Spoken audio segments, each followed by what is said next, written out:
Eagle ও শেয়ালির গল্প। এক eagle ও এক শেয়ালির মধ্যে খুব ভাব ছিল।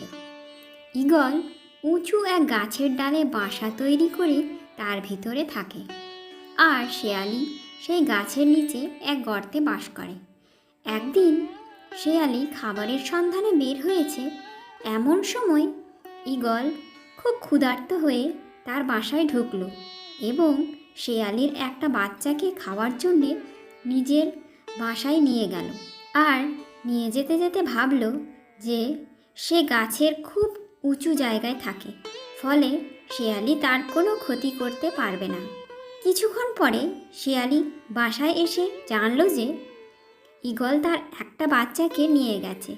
রাগে দুঃখে শেয়ালি ঈগলকে খুব অভিশাপ দিল এবং অনুনয় বিনয় করল তার বাচ্চাকে ফিরিয়ে দেওয়ার জন্যে, কিন্তু ঈগল রাজি হলো না। ঈগলের এই ব্যবহারে শেয়ালি আরও রেগে গেল। সে তাড়াতাড়ি শুকনো ঘাস কাঠ জোগাড় করে গাছটির চারিদিকে সাজিয়ে আগুন ধরিয়ে দিল। ধীরে ধীরে ধোঁয়া এবং আগুনের শিখা অনেক দূর পর্যন্ত উঠল। ঈগল তার নিজের বাচ্চাদের মৃত্যুর হাত থেকে বাঁচানোর জন্য অস্থির হয়ে উঠল, আর তাই সঙ্গে সঙ্গে শেয়ালের বাচ্চাটাকে ফিরিয়ে দিল এবং বারবার বলতে লাগলো যে সে না বুঝে এইরকম খারাপ কাজটি করে ফেলেছে, তাই দয়া করে যেন আগুনটা নিভিয়ে দেয়।